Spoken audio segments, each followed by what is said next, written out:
शांति।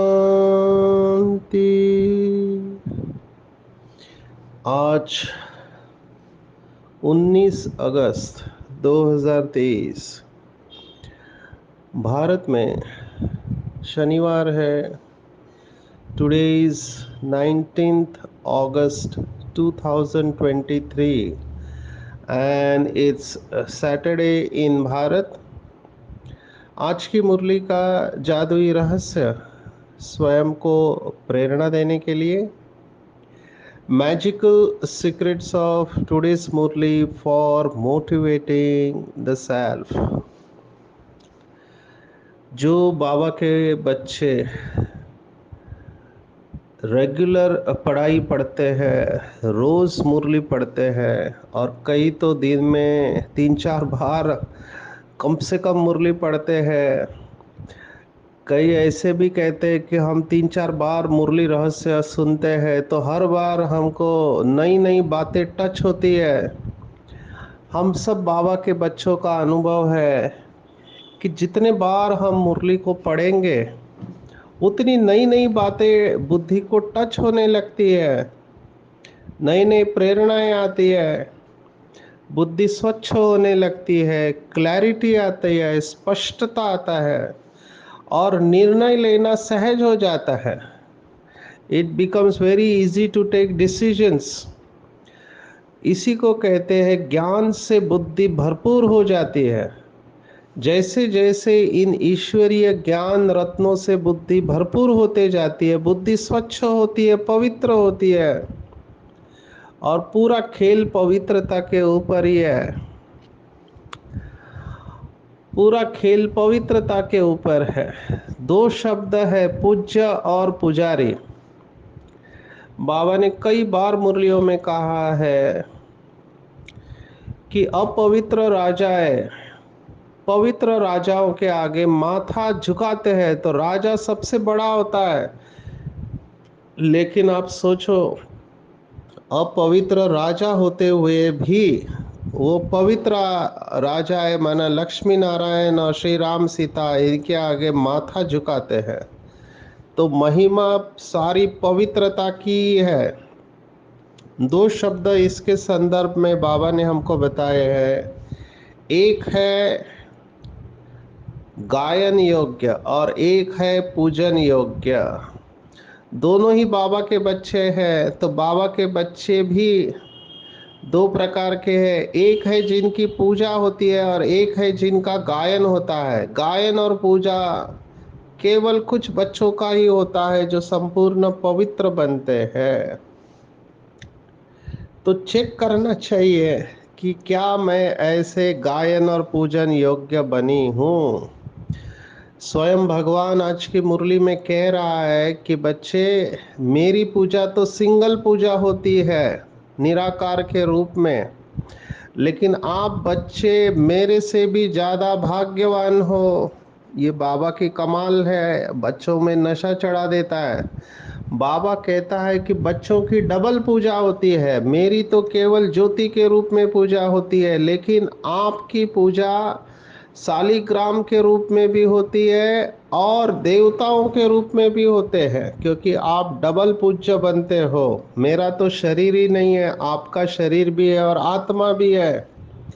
तो आज बाबा ने ये राज बताया हुआ है कि जो जीव की आत्माएं बाप को मदद करती है उनकी बाप के साथ साथ पूजा होती है। मैं नेपाल गया था तो नेपाल में मैंने देखा, वो जानकी माता का मंदिर है, सीता का मंदिर है। तो वहाँ पर 1 लाख शालिग्राम रखे हुए हैं और उन 1 लाख शालिग्राम की पूजा होती है। अभी यहाँ पर मैं तमिलनाडु में हूँ, तो अभी यहाँ इतने मंदिर देख रहा हूँ, तो कौन से मंदिर में क्या देखा वो याद नहीं आ रहा है, क्योंकि अंदर कैमरा अलाउड नहीं रहते हैं। तो एक मंदिर में देखा 1 लाख रुद्राक्ष रखे हुए हैं। 1 लाख, पूरा वो मंदिर रुद्राक्ष से अंदर से पूरा। तो इतने पूजा बाबा के साथ में किसकी होती है? तो जो आत्माएं अभी इतने 1 लाख शिव बाबा के साथ पूजे जा रहे हैं, तो वो पवित्र आत्माएं हैं और पवित्रता के आगे सभी झुकते हैं। इस समय के भी पॉलिटिशियंस देखो, बड़े बड़े लोग पवित्र सन्यासियों के आगे झुक जाते हैं। तो पवित्रता सबको झुकाती है। इसलिए बाबा कहता है कि बच्चे, इस ज्ञान का फाउंडेशन पवित्रता है। जितनी जिसकी पवित्रता की डिग्री ज्यादा, उतनी उसकी महिमा ज्यादा। बाबा ने स्पष्ट कहा हुआ है। हम बाबा के बच्चों ने भी बहुत बार सुना है, पवित्रता सुख शांति की जननी है। माना जहाँ पवित्रता है वहाँ सुख शांति है। तो कई भाई बहनें मुझे प्रश्न पूछते हैं कि सुख और शांति जितनी होनी चाहिए उतनी नहीं है, क्या करे? तो मैं उनको कहता हूँ, प्रश्न ही गलत है आपका। आपका प्रश्न ये होना चाहिए कि मेरे अंदर 100% पवित्रता क्यों मैं धारण नहीं कर पा रहा हूँ? क्योंकि जितनी पवित्रता होगी उतनी सुख शांति होगी। ये ऑटोमेटिक होता है, किसी को पूछने की जरूरत ही नहीं है। बाबा ने कहा हुआ है कि आगे चलकर हर एक को अपना पद पता चल जाएगा कि मुझे क्या पद मिलने वाला है। जितनी पवित्रता हाईएस्ट, उतना श्रेष्ठ पद मिलेगा। और ये ज्ञान इतना वंडरफुल है, जितना आप इसकी गहराई में जाओगे उतना आप अपने आप को मार्क्स देने लगोगे, ऑटोमेटिक मार्क्स दोगे। क्योंकि पल पल में पता चलता है, the moment you violate the laws, जिस क्षण हम श्रीमत की मर्यादा के बाहर चले जाते हैं, हमने अपनी प्यूरिटी के परसेंटेज को कम कर दिया। माना हमने अपना ऊंच पद का रास्ता काट दिया, उसी क्षण दिल खाएगा। अब ये दिल कैसे खाता है? क्योंकि जितना जितना बाप को याद करेंगे, श्रीमत पर चलेंगे, बुद्धि स्वच्छ होती है। और स्वच्छ बुद्धि माना आपका विवेक आपको बार बार याद दिलाएगा कि आपसे गलती हो गई, आपसे गलती हो गई, आपको ऐसे करना नहीं चाहिए था, आपको ऐसे सोचना नहीं चाहिए था, आपको ऐसे बोलना नहीं चाहिए था, आपको ऐसे करना नहीं चाहिए था। आपने कर्मेंद्रिय से ऐसा कर्म कर दिया, बोल से ऐसा बोल दिया, गुस्सा कर दिया, चरित्र के ऊपर दाग लग गया। कुछ ऐसे भी बाबा के बच्चे हैं जिनके दाग के ऊपर दाग, दाग के ऊपर दाग लगते हैं। बाबा ने कहा, ऐसे कपड़े माना आत्मा रूपी कपड़े धोबी जब धोता है तो धोते धोते कपड़ा ही फट जाता है, क्योंकि दाग इतने कड़े लगे हुए हैं जो निकलते नहीं हैं। तो बहुत साइलेंस में रहना चाहिए। जिन भी बाबा के बच्चों को लगता है कि मेरे द्वारा बहुत पाप कर्म हुए हैं, जाने अनजाने में जो भी है, उनको बाबा ने जो आज कहा कि अगर तुम शांति चाहते हो तो इन ऑर्गन से डिटैच हो जाओ, अपने स्वधर्म और स्वदेश को याद करो। ये बहुत बहुत इम्पोर्टेंट बात है। डिटैच होने का अभ्यास करना चाहिए। पवित्रता और कुछ नहीं है, पवित्रता माना डिटैच हो जाना। ये टेस्ट है कि हम पवित्र है। उसकी टेस्ट क्या है? पवित्र माना तत्वों के, विकारों के प्रभाव से मुक्त हो जाना। सबसे ज्यादा तो बाबा ने कहा ये शरीर ही खींचता है। जितना देहभान और देह अभिमान है, उतना शरीर से डिटैच होना मुश्किल है। बाबा ने दो शक्तियों के बारे में बहुत बार मुरलियों में कहा, एक आत्मिक शक्ति और एक परमात्मा शक्ति। बाबा ने एक मुरली में कहा था, अगर आत्मिक शक्ति वाली आत्माएं इतना चमत्कार दिखा रही है, जो कि इस समय के गुरु लोग हैं, उनको भी जो अच्छे गुरु हैं उनको अनुभव है, योग में साधना करते हैं, तो आत्मिक शक्ति के आधार पर वो चमत्कार दिखाते हैं। वो परमात्मा को तो जानते नहीं है, लेकिन आत्मा की शक्ति भी इम्पोर्टेंट है। तो आत्मिक शक्ति वाले अगर इतना चमत्कार दिखा सकते हैं, तो परमात्मा की शक्ति क्या नहीं कर सकती, आप सोचो। दो प्रकार की आत्माएं, बाबा ने हमेशा कहा है, पवित्रता में सन्यासियों का भी रोल है, तो उनकी भी महिमा होती है। बाबा ने देवता धर्म के बाद सन्यास धर्म को मार्क्स दिए हैं, क्योंकि पवित्र रहते हैं, और भगवान को अगर कोई चीज बहुत अच्छी लगती है तो वो है पवित्रता। तो पवित्रता को बाबा ने मार्क्स दिए हुए हैं। तो ये आत्मिक शक्ति वाली जो आत्माएं हैं, इनका योग कहाँ लगता है, तो ये परम धाम से योग लगाते हैं। और परम धाम भी तत्व है, लाइट है, लेकिन उसकी भी अपनी शक्ति है। इसीलिए दो शब्द है भक्ति मार्ग के, एक है मुक्ति और दूसरा जीवन मुक्ति।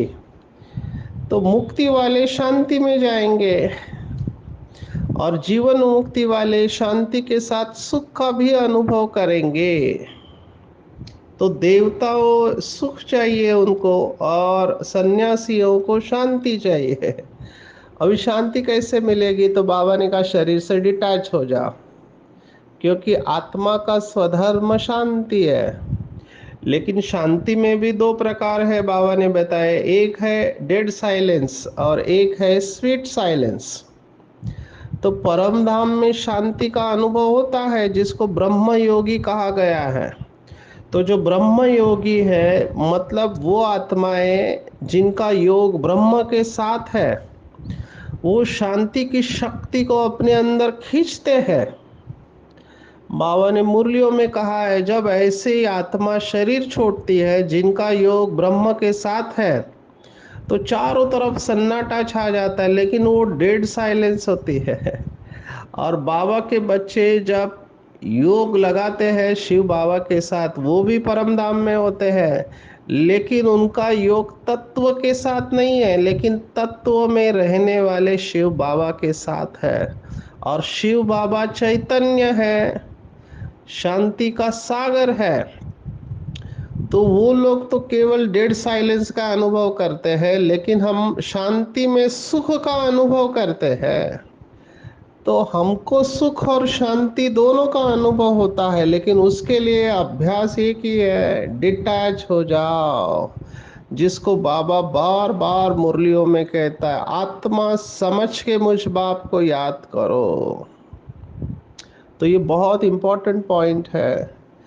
जब हम ऐसे बाबा को याद करते हैं, तब बाबा ने स्पष्ट कहा आज की मुरली में, तुम्हारी मनोकामनाएं है कि सुख और शांति मिले, केवल शांति मिले, ये हमारी मनोकामनाएं नहीं है।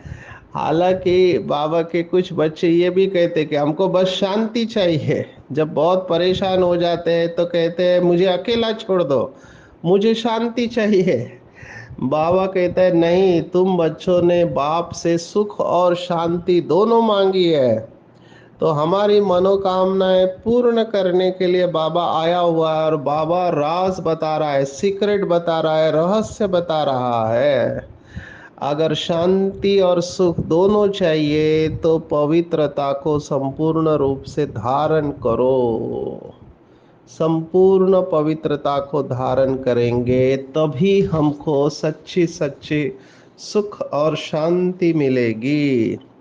इसलिए चार शब्द है, यही मैं कह रहा था, जितना बुद्धि स्वच्छ होती जाती है, हमें छिपे हुए शब्द भी समझ में आने लगते हैं। बाबा ने ज्ञान धीरे धीरे बाबा विस्तार में लेके गया। पहले भक्ति मार्ग की मान्यताओं के साथ बाबा ने चलाया। तो भक्ति मार्ग का शब्द है भाग्यशाली और दुर्भाग्यशाली। बाबा ने एक और डिग्री बढ़ा दी। बाबा ने कहा भाग्यशाली के ऊपर है सौभाग्यशाली, और उसके ऊपर है पद्मा पदम भाग्यशाली। तो चेक करना चाहिए हम भाग्य की कौन सी डिग्री पर है। श्री कृष्ण को हम कहेंगे सौभाग्यशाली, राम भी सौभाग्यशाली है, भाग्यशाली कहेंगे। और द्वापर से दुर्भाग्य की शुरुआत होती है। तो द्वापर में अगर दुर्भाग्यशाली है तो कलयुग में महान दुर्भाग्यशाली है। और संगम युग पे हम है पद्मा पदम भाग्यशाली। तो भाग्य के ऊपर हम पूरे ड्रामा को देख सकते हैं। संगम योगी जीवन, बीके लाइफ पद्मा पदम भाग्यशाली, सतयुगी लाइफ सौभाग्यशाली, त्रेता युग की लाइफ भाग्यशाली, द्वापर युग की लाइफ दुर्भाग्यशाली, और कलयुग में महान दुर्भाग्यशाली। तो चेक करना चाहिए कि मैं कौन से डिग्री में अभी तक पहुंचा हुआ। हमारा टारगेट है सर्वोच्च। बाबा जो कहते हैं पद्मा पदम भाग्यशाली से सौभाग्यशाली बनना। पर ये कौन बन पाएंगे? तो जो शिव बाबा की श्रीमत पर 100% चलते हैं। आज बाबा ने बहुत सारी बातें याद दिलाई है मुरली में। मुझे वंडर लगता है, बाबा हिस्ट्री भी सुनाता है, फिर क्या क्या सुनाता है मुरली में। ज्ञान का सागर है। आज बाबा ने वास्को दी गामा को भी याद किया है। ये आत्मा भी भाग्यवान है जिसको स्वयं भगवान याद कर रहा है। लेकिन कमाल है, वास्को दी गामा ने पूरी दुनिया का चक्कर लगाया, सारी धरती का चक्र लगाया, और पिछाड़ी में सागर ही सागर, आकाश ही आकाश है, और कुछ नहीं। बाबा ने कहा ये तुमने स्कूल में भी पढ़ा है। इसलिए बाबा नट शेल में समझाते हैं। पूरी सृष्टि की कहानी बाबा हमको बताते हैं, और फिर कहते हैं कि वास्तव में जहां हम राज्य करते हैं वहां पर ही हमारा प्रभाव होना चाहिए, और वो है भारत। तो बाबा की इन बातों को अपने बुद्धि में टपकनी चाहिए। ये बातें बाबा ने अलग अलग बातों में कहा हुआ है, शब्दों में, कि ज्ञान की टिकलू टिकलू करनी है, या ज्ञान हमारे बुद्धि में टपकना चाहिए जैसे शिवलिंग के ऊपर बूंद बूंद गिरती है, और फिर इसको धारण करना चाहिए। आज बाबा ने मस्तक मणि को याद किया। जैसे सर्प के मस्तक में मणि होती है, वैसे हम भी मस्तक मणि है, और आत्मा प्रकाश स्वरूप है। तो मणि प्रकाश करती है, भ्रुकुटी के बीच में रहती है। अभी ये सब योग के अभ्यास है जो बाबा सुना रहा है। जैसे ही बाबा ने कहा कि मैं मस्तक मणि हूं, तो तुरंत उस अवस्था में स्थित होना चाहिए और अनुभव करना चाहिए कि मेरा प्रकाश भ्रुकुटी से चारों तरफ फैल रहा है। फिर बाबा ने कहा स्वदर्शन चक्रधारी हो, तो तुरंत स्वदर्शन चक्र को घुमाना चाहिए। जो जो बाबा स्मृतियां दिलाते हैं उससे हमारी कल्प पहले की स्मृति जागृत होती है। फिर बाबा ने भक्ति को याद किया है। बाबा ने कहा जैसे भक्ति मार्ग में सेठ होते हैं, तो सेठ माना जो अमीर लोग होते हैं वो क्या करते हैं, कम से कम लाख शालिग्राम बनाते हैं। कोई अपनी अपनी कैपेसिटी के अनुसार करता है, कोई 5,000 कोई 10,000 शालिग्राम बनवाते हैं। बाबा कहता है ये शालिग्राम की पूजा क्यों होती है? क्योंकि ये बाबा के बच्चों का ही यादगार है। जो बाबा के बच्चे शिव बाबा के मददगार बनते हैं, जैसे मैं अभी देखता हूँ हर सेंटर पर बाबा के बच्चे हैं, सभी प्रकार के बच्चे हैं। कोई तन से सेवा करते, कोई मन से, कोई धन से, कोई समय श्वास संकल्प लगाते हैं। तो हर एक बच्चे की पूजा होती है क्योंकि ये शिव बाबा के मददगार बने हैं। तो सबसे जास्ती सेवा तो शिव बाबा करते हैं, और फिर बाबा के बच्चे करते हैं। तो रुद्र के साथ शालिग्रामों की पूजा हो रही है। लेकिन भक्ति मार्ग में ये जानते नहीं है कि ये कौन है, और हम ही वो बाबा के बच्चे हैं जिसकी शिव के साथ पूजा हो रही है। तो बाबा ने आज इसको याद किया है, तो चेक करना चाहिए, नशे में चला जाना चाहिए कि भगवान के साथ मेरी भी पूजा होती है, मेरी तो डबल पूजा होती है। भगवान की केवल निराकार के रूप में पूजा होती है। आज बाबा ने दो प्रश्न पूछे। बाबा ने कहा तुरंत पकड़ना चाहिए। कोई अगर कहते हैं हे भगवान, ओ गॉड या अल्लाह, ऐसे कोई कहते हैं तो तुरंत पकड़ना चाहिए कि तुमको कितने बाप है और तुम अभी किसको पुकारते हो, भगवान किसको कहते हो। तो कहेंगे गॉड फादर। तो गॉड फादर जैसे आपने कहा, इसका मतलब दो फादर है, एक जिसने जन्म दिया और एक सर्व आत्माओं का पिता। तो गॉड फादर अलग है, आत्मा अलग है, फिर आत्मा से परमात्मा कैसे है? तो फादर बोलते ही वर्षा याद में आना चाहिए। देखो बाबा कितना युक्ति से ज्ञान दे रहा है, ये बाबा को समझाने का तरीका है।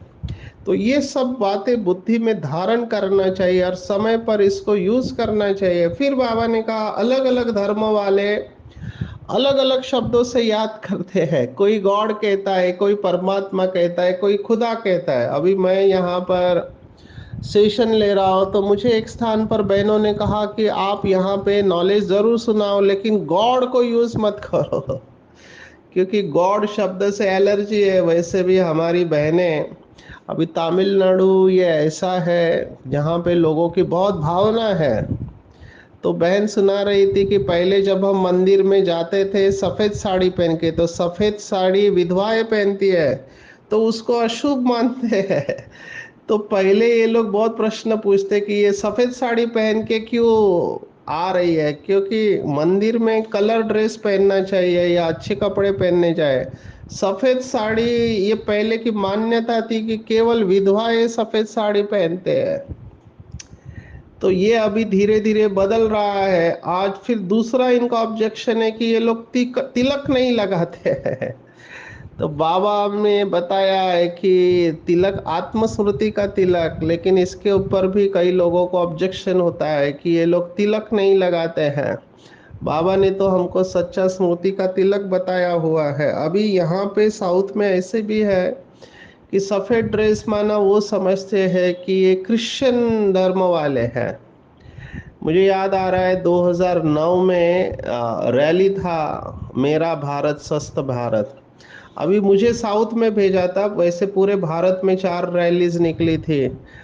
एक जगन्नाथ से निकली थी, एक उड़ीसा से, कहाँ कहाँ से निकली थी। तो एक नॉर्थ में निकली थी। साउथ की रैली माना केरल से लेकर मुंबई तक, केरल के बाद तमिलनाडु, फिर कर्नाटक, आंध्रा, गोवा, महाराष्ट्र, मुंबई, ऐसे मैं लीड कर रहा था, मैं उसका चीफ था। 42 डेज ये यात्रा हमने की थी 2009 में। तो मुझे आज भी याद है, एक स्कूल में हमारी बहनें गई थी सफ़ेद ड्रेस से, तो उनको अलाउ नहीं किया कि आप सफ़ेद ड्रेस में बच्चों को नहीं सुना सकते हैं। तब मेरा दूसरी जगह पे लेक्चर चल रहा था, वो लेक्चर पूरा करके मुझे फिर यहाँ पे भेज दिया गया, पर उन्होंने बहनों को बोलने नहीं दिया। तो वो समझते हैं कि ये फलाने धर्म के है करके। तो कोई गॉड कहते हैं, कोई परमात्मा कहते हैं, कोई खुदा कहते हैं। अभी खुदा शब्द भी देखो, हम बहुत बार कहते हैं जो खुद आके अपना परिचय देता है उसे खुदा कहते हैं। और दूसरी एक हिंदी की कहावत हमारे भाई बहने कहते हैं कि जो खुद को जानता है वही खुदा को जान पाएगा। अभी कुछ लोग ऐसे भी हैं जो खुदा शब्द को एक्सेप्ट नहीं करते हैं, वो खुदा हाफिज नहीं कहेंगे, वो अल्लाह हाफिज कहते हैं। तो खुदा की जगह पे अल्लाह शब्द को यूज करते हैं। तो ऐसे कलयुग में अलग अलग मान्यता वाले लोग हैं, तो सभी धर्म वाले जरूर एक को ही याद करते हैं, वो सभी आत्माओं का पिता है। तो बाबा ने कहा युक्ति से आपको बाप का परिचय देना है। तो बाबा कैसे युक्ति से बताएं? जैसे और एक बात आज के मुरली में आई है कि बाबा कहते हैं कि भले वो गीता हाथ में उठाते हैं जब कोर्ट में कसम खाते हैं और फिर कहते हैं पतित पावन सब सीताओं का राम, राधे का कृष्ण नहीं कहते हैं।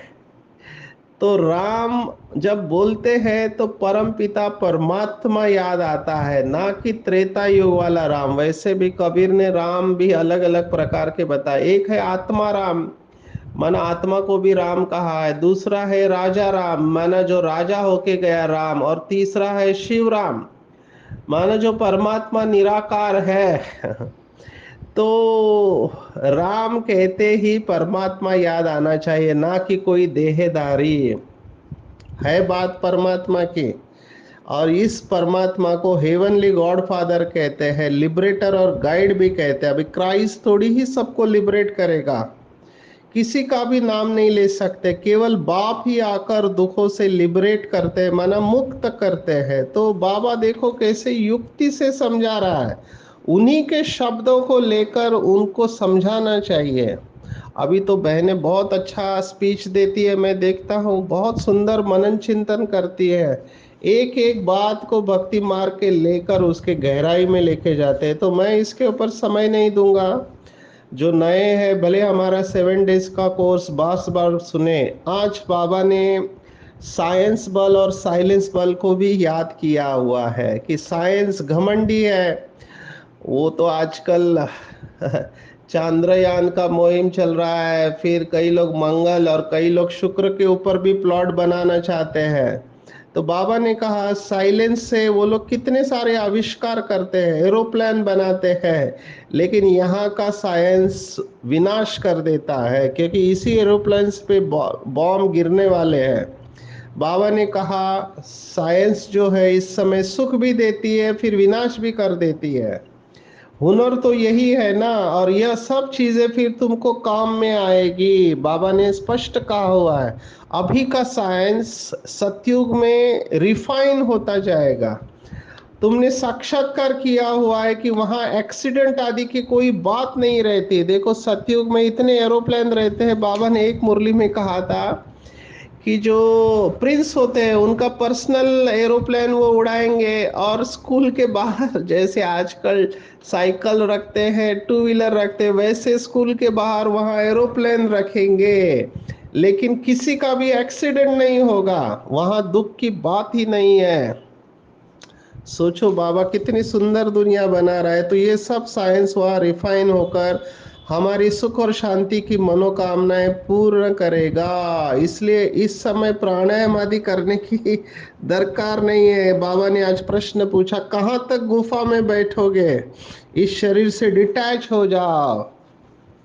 डिटैच होके अपने को आत्मा समझ के बाप को याद करना है। आज भगवत गीता का 6 अध्याय का पहला श्लोक भी आया हुआ है, अनाश्रितः कर्म फलम कार्य कर्म करोति यः स सन्यासी च योगी च न निरग निर्णन चाक्रियाः।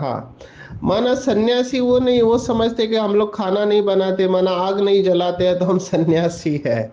भगवत गीता कहती है कर्म सन्यास हो ही नहीं सकता, इसलिए उनको गृहस्थियों के पास जन्म लेते हैं और फिर वो सन्यास लेते हैं। आप कर्म तो करेंगे, सांस लेना भी कर्म है, ये सब हमने भगवत गीता स्टडी ग्रुप में देखा है, इसलिए मैं इसके डिटेल में नहीं जा रहा हूँ। बाबा फिर से घुमा फिरा कर प्यूरिटी के ऊपर आ रहा है। बच्चे और कुछ न करो, सिर्फ बाप को याद करो तो तुम्हारे विकर्म विनाश हो जाएंगे और तुम मेरे पास चले आओगे। हर एक को हमको प्यार और शक्ति की पालना देनी है। बाबा ने आज की मुरली में स्पष्ट कहा, भगवान वाच है कि इस समय हर एक को प्यार और शक्ति चाहिए, प्यार चाहिए और शक्ति चाहिए। तो किसको बाप का प्यार दिलाओ और किसको शक्ति। जब ये दोनों पावर होंगी तभी उमंग उत्साह सदा बना रहेगा। और इस समय जो बाबा के विशेष बच्चे हैं उनकी ये सेवा है कि सभी को उमंग उत्साह दिलाना। तो जितना जितना बाबा के ऐसे बच्चे सभी को बाप का प्यार बांटते हैं, उनका प्यार का भंडारा भरपूर हो जाता है। जैसे हर समय प्यार की बरसात हो रही है ऐसे अनुभव हो रहा है। विजुअलाइज करो, कितना सुंदर विजुअलाइजेशन है। हर समय भगवान के प्यार की बरसात हो रही है। तो एक कदम में प्यार दो और बार बार प्यार लो। तो आज इसका अभ्यास करेंगे कि प्यार के सागर शिव बाबा से प्यार लेकर सभी को बांटना है। और ऐसे बच्चे सच्चे साफ रहते हैं, वो चतुराई नहीं करते हैं। और ऐसे जो सच्चे दिल से भोले बच्चे हैं, बाप के साथ सच्चे हैं, वो मायावी चतुराई से दूर रहते हैं और बाप को अति प्रिय है। तो आज पूरा दिन मुरली में हम यही अभ्यास करेंगे कि शरीर से डिटैच हो जाएंगे, पूज्य बनने का पुरुषार्थ करेंगे, क्योंकि बाबा को पवित्रता बहुत प्रिय है और भगवान का प्यार अनुभव करके सबको प्यार और शक्ति बांटते रहेंगे। अच्छा, ओम शांति।